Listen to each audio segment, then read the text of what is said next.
So tonight what we're going to talk about are signs. You guys ever read a sign? For signs? Oh, yeah. You guys ever seen a sign? Oh, Sounds like a yield sign? Sure. I thought you meant like a sign in the stars. Like, I don't know. You know, like crop circles, or once the aliens leave, those kind of signs. No, signs. Any sign. Signs in the entrails of whales. Yeah, let's go. It's interesting. It's getting out here. Like Yes. dating. Signs of dating. I'm talking about any sign. Like a The answer, the easy answer to this question is yes. You've all read signs. What are some signs in your life? Railroad crossing. Railroad. Wow, that's great. Eat more Railroad chicken. crossing. Eat more chicken. You're reading this. Traffic crossing. No, If traffic. you're reading this, you're going the wrong way. Right? What are the purpose of signs? What are the goal of these signs? What to do, what not to do. What are some other purposes of signs? Do it. Reading material. They warn you. Reading material. They warn you. They help you stay safe, right? If there were no signs on the road, how awesome would that be? That'd be Pretty bad. great. I would not Think drive. so? Actually, on the left side of the road. I would not It would drive. be British. Yeah. British. There's still signs. Like, And people, it's just. if you drive on the left side of the road, it's just mayhem. Chaos. Anything's good to go. Right? So these signs are to help keep us safe, right? If there are no signs on the road, we'd have a lot of serious problems. However, signs, you're right, we got some pictures of signs. They help keep us from harm, right? They can help keep us safe. They can help keep us from doing things we shouldn't, and so on, right? Or they can help us know what to do. This may be very, very helpful to you guys. I mean, For 17. oh Lord. We've opened CJ's eyes and now understands. The things that are Right? We got some other signs. Right? Biohazard, authorized personnel only. Oh, you mean Not the unless stuff you with put in your milk to make it taste better? The What? stuff that makes you glow when you sleep. Yeah. That's the stuff. That's why I have laser. Right? That's what Keep out, bridge out. If you drive down a bridge that's out, what's going to happen to you when you get to the end? I mean, you're not going to make it to you're the not gonna end, make it to so. the end. You're right. You're not going to make it to the other Nothing's going to side. happen to you. Right? It's the end. Nothing. It's not there. Right? Or we have different signs, warning signs for a Facts. heart attack. Face. When they're wrapped in chains. Right. You have to understand, if you have chains wrapped around your torso really tight, you should probably see a doctor. Right? If we know these warning signs, does that kind of make life a little better, a little easier? Does that help protect us? Now, you guys are probably not at the age where you're going to have a heart attack yet. No, no. I don't know that. It's weird. Not really sure what you're going to do. What'd you say? Challenge accepted. He's going to try to have a heart Oh, attack. Lord. I'm not really sure you can eat enough burgers between now and next week to get there. Right? But if we know these signs, we can stay safe. Right? We can know when to call 911. I don't know. Do I have another one? Yes, one more. All right. Tsunami hazard. This is a lot closer to home. That man. Yeah, He's my robot. That's my robot. The problem is I never knew how to pronounce that poor it. guy is a little bit behind. If the tsunami is right there, Poor kid. it's probably not going to work out Is he well. running away or I wonder who running is back that? into it? You If guys you can't know outrun it, you might as well He's surf it. accepted his fate. that I'd do picture? that. Right? You know that picture in the sermon of like the monkey and the bird? Remember that? Caroline said I was the monkey. I remember. There you go. All right. So, So, it. why are we talking about signs? Here's why we're talking about signs. It's because there's no Bible verses that explicitly talk about dating, right? You guys ever found one that says, thou shalt date this person, thou shalt date this way, thou shalt date, right? Thou shalt date, wait until they are 13 to start dating or thinking about dating. What? 15, 29. Dating's a 59. fairly new thing. Right, dating's a fairly new thing. And does every culture have dating? Yeah. Even now? No. No. So why would we talk about signs concerning this? Because there's nothing to tell you that. There's nothing to tell you exact. The Bible's not going to sit there. You're Look not for signs. look for signs, you know, on the I don't road. know how to use it without Don't say words. signs. Timmy's bad for you. Oh. Right? Right? How are we supposed to learn about dating then? Parents. Parents. Oh, he read the notification. You got it. Oh. Parents. Yeah. Parents. We have to look elsewhere. Now, are there verses that can lead us in the right direction concerning dating? Yeah. Even if there's not explicit, yeah, right? But however, most of the Bible verses about relationships come concerning what? Marriage. We talk about relationships, especially relationship with somebody else. The verses talk about marriage. Once again, not explicitly dating. They talk about marriage, the type of person you should look for, and those sort of things, right? So in order to get an accurate picture about dating and who we should date, how we should date, and when we should start dating, see, I've heard some youth pastors stand up and they'll try to tell you exactly when you should start dating. I can't do that because the Bible doesn't necessarily tell me that. The people who tell you that are your parents. Easy enough. It's not complicated. They're the ones who kind of set those guidelines and set those rules. All right, what is the golden rule about signs? Very good now. Read them. These are all golden rules. Signs are rules. Don't hit signs. What's the other golden rule? Like, No.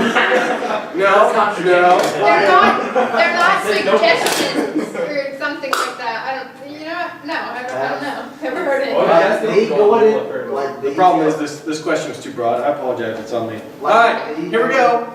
This is the golden rule about signs and rules. Behind every rule, there's a story. Oh, that's true.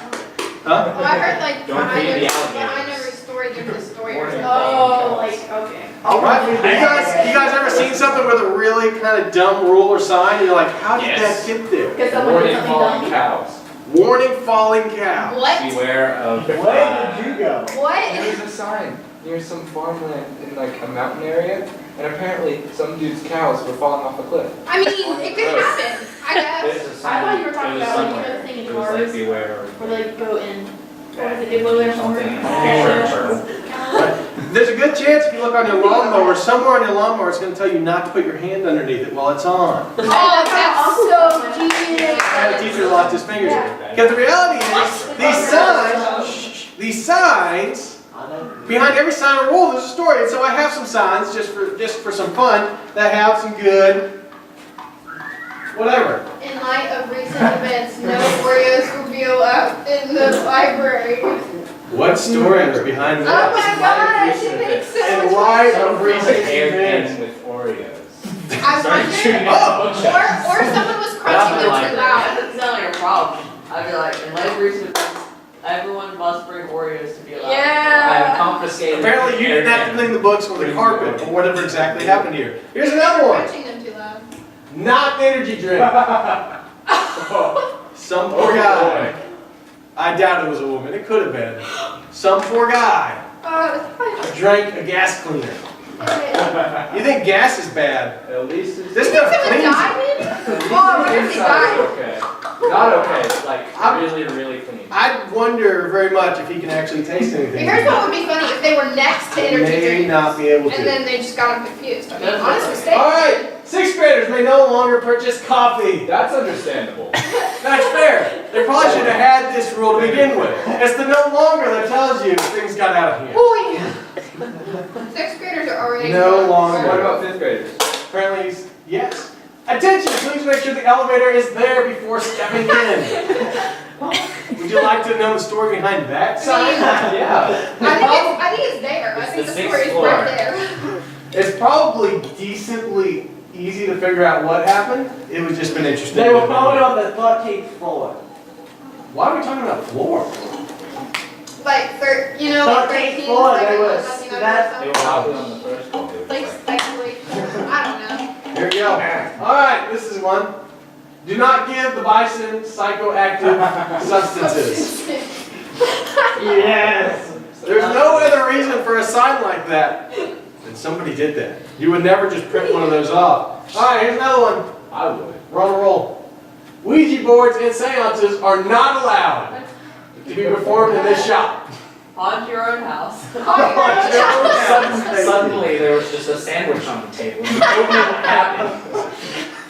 So apparently Subway is against seances and Ouija boards. So you Why- guys will have to take... How do you see Ouija out of that? That's It's how- O-U-U. That's how it's spelled. It's a Ouija board. The Wooza. That's The Wooza. weird English language to me. That's Come on really, now. that's my favorite board, the Wooza. Alright, it gets even Come on better. now. Do not feed hallucinogens to the alligators. I've seen that before, that's amazing. Aw. I want to feed hallucinations. I just imagine an alligator like. Wait, I mean, there's an alligator right there, so how did they take the picture? It's eating a mushroom. It was very specific as to what happened here. If we want to talk about any of these stories that I wish I could have been there for, this is the one. I don't know, Yeah. but And the psychoactive. Subway thing was pretty good. On top of hallucinogens, there's an electricity. I don't know. They were really into the illustrations. And here's the last one I've got. I could look at these all day. No laughing at other people's farts. Wait, now somebody just. Wait, what printed says that. it? What says it at the top? I don't know. Please, something. Thank you. Flush the toilet, That's probably. funny. But yeah. Oh. No laughing at other people's farts. You guys gotta keep that under control. I mean, No making fun of other people's pain. no in red Right? letters. For every sign or every rule, there's a what? Story. There's a story. There's a reason. These signs are just there for people's benefit, or for, not people's benefit, they're there for people's benefit. They're not there just because somebody got bored and made a sign one day. They probably did. Yeah, all right, open your Bibles to Titus. Yeah, do that. You're right. Titus. Toitus? What's Toitus? your big name? What's your big name? Take it. I'll show you. There's one right there. Is that yours? Everybody Oh, CJ. Miller does. CJ Miller. Titus, when you get there to go by, we'll give you a page number, because I can't remember where it is. 655, 156. Two, 1 through 8. Titus, do you guys know this passage? What this passage is going to talk about?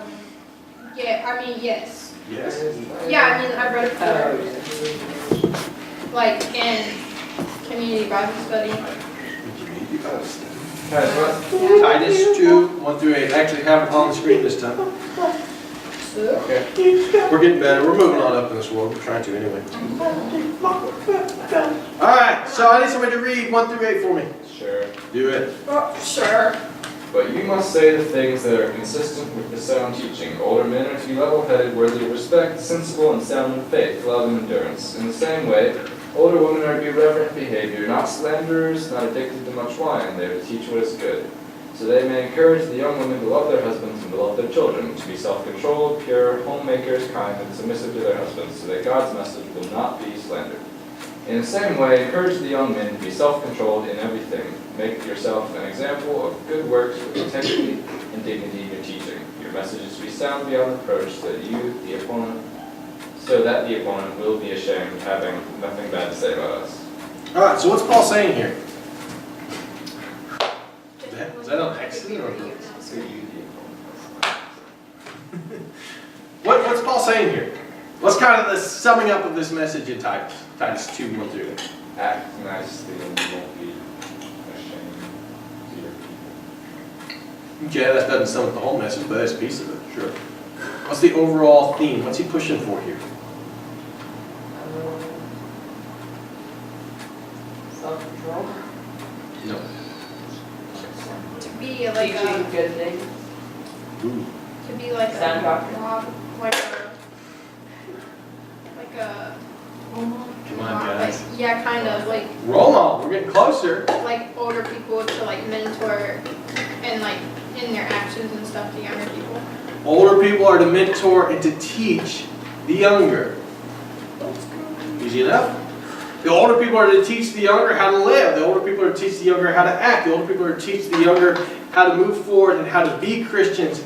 And what does it say in verse 4? Explicitly, the older women are to do what? Love or train young women to love their husbands and children. Train young women to love their husbands and their children. It's amazing to me that the Bible says that these older women, these mature women, are to teach their kids how to love their spouse and how to love their children. Isn't that interesting? How to do that. So what are the older men and women supposed to do? It's pretty easy. Teach. To show. What are some things specifically? We kind of mentioned, what are some things specifically stated in that passage that the older men and women are supposed to teach? Self-control. Self-control. There you go. Supposed to teach self-control. What's something else?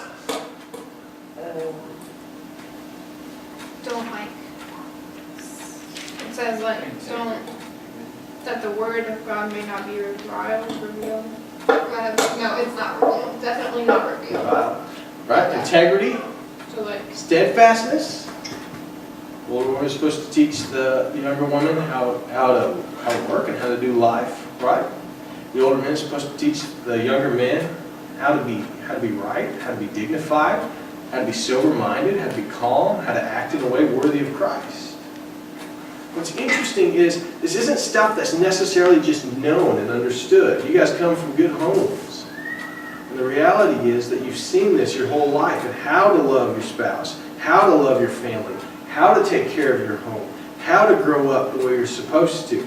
The reality is this isn't something that's just automatically known.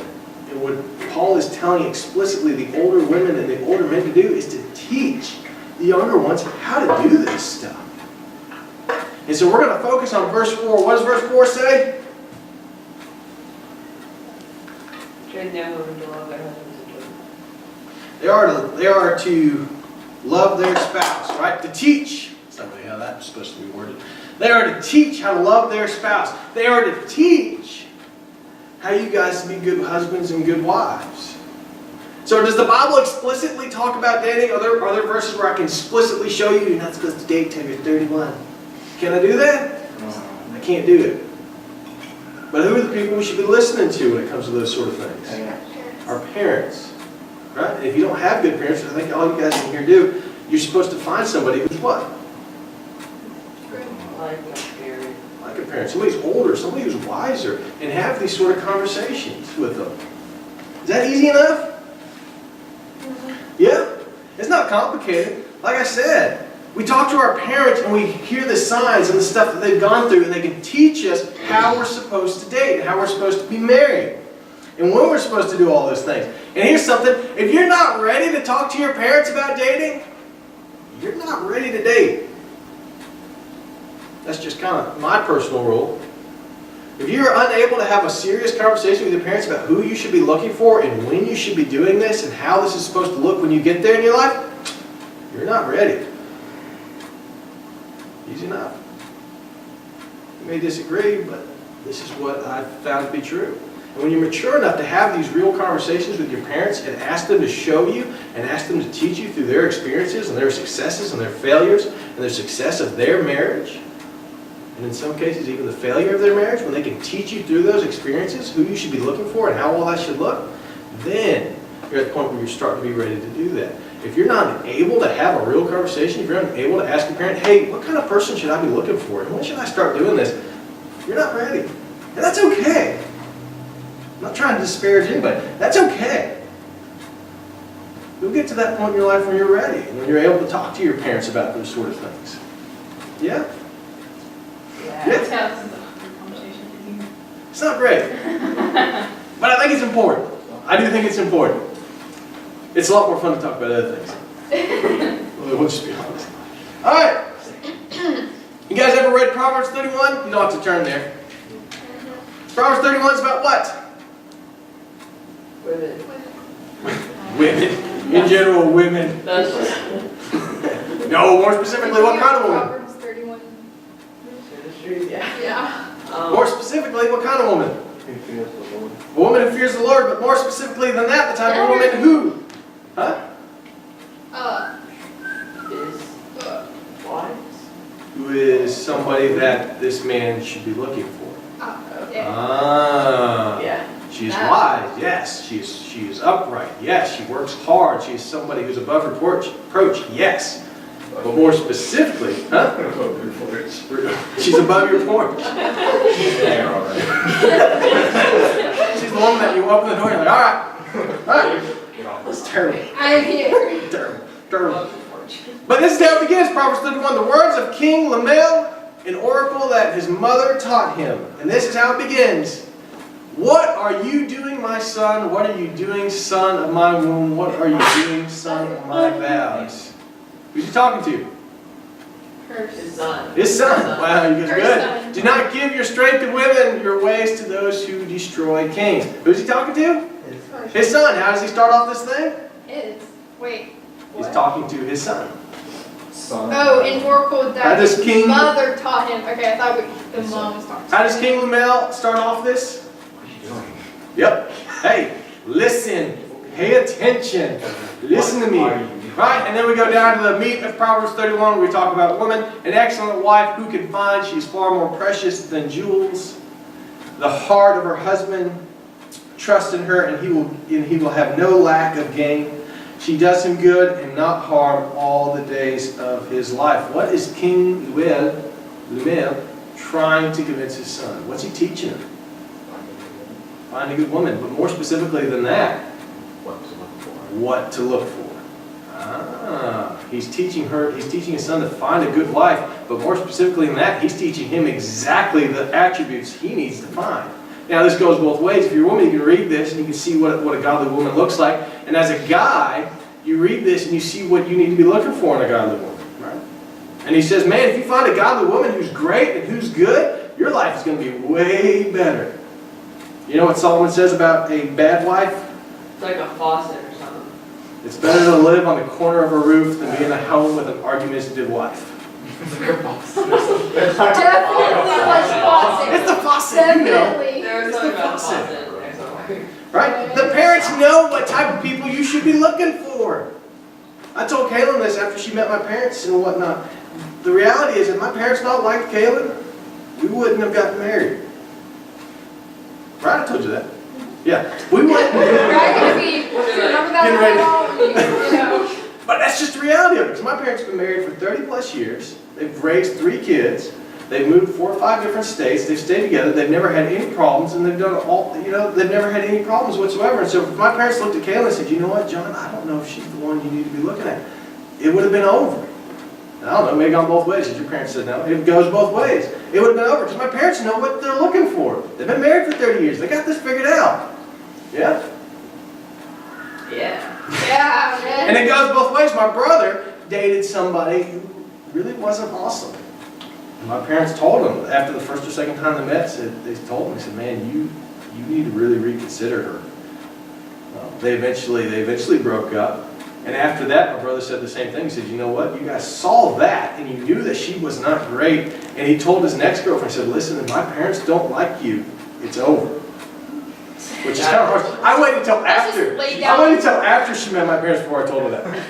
But the You know, it's reality just is laid my down parents right now. proved that they knew the type of people we should be looking for in marriage. And when we started really looking at marriage, I had that conversation with them. I sat down with them. I said, you guys have met her. What do you think?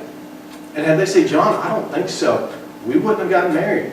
Because I trust their judgment and I trust their experience. Like the sign. What's the golden rule of signs?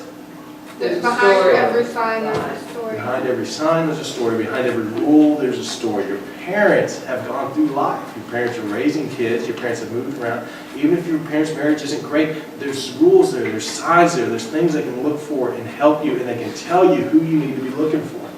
Is that easy enough? And then Ephesians, honor your father and mother. This is the first commandment that with a promise that it may go well with you, that you may live long in the land. Honor your parents so life goes well. Marry somebody who your parents say you probably shouldn't, and that's a really good way to probably not have a life that goes well. You're going to have to live on the corner of a roof. Solomon says that's way better. With a faucet. Above your porch. Right? Parents can help you navigate relationships. And I got some signs about whatever. Right? They can tell you when you're getting ready to go off a cliff. They can tell you when you need to stop. They can tell you when you need to start looking for this stuff. Alright, so the application of this. Listen to your parents. They've been there. It's not just empty words. They've gotten married. Believe it or not, they dated at one point in their life. They've been there. They've done it. What? My parents never dated. They just appeared like that. Think about this for a second. Most of your parents, but not all your parents, have been married longer than you've been alive. That's I true. mean, Yes. I would hope. I mean, Right? yeah. Your parents have been doing relationship stuff since you've been alive, since before you've been alive. There's a lot of wisdom there. Listen to your parents. Listen to what's going on. Right? Allow your parents to teach you about life and relationships. You're going to have to be teachable. Your parents have all this wisdom. They have this ability to tell you and to direct you and to guide you in the direction you should go. You're going to have to be teachable. Maybe say, nope, I don't really care about any of that. And I just wouldn't recommend that, personally. And then lastly, I have a challenge, which I put on the thing. Harrison's ready. You've been waiting for this, haven't you? Look how excited you are. Harrison You're like, knew. yes, I finally have an opportunity. He read the notification, man, he was ready. Here's my challenge for you this week. Talk to your parents about dating. Have a real conversation with your parents about dating, what dating looks like, what it should be, and the type of person and when. And if you're not ready to do that, that's okay. Just know in my rule book, personally, if you're not ready to do that, you're not ready to date. And that's also okay. You guys can wait on that. But I challenge you, especially as high schoolers, man, have a real conversation with your parents this week about the type of stuff they look for in a spouse and how their marriage has worked and how it has stayed together and when they should do that and when you should look at dating. Yeah? And the type of person you need to be looking for and attributes that are good. Yeah?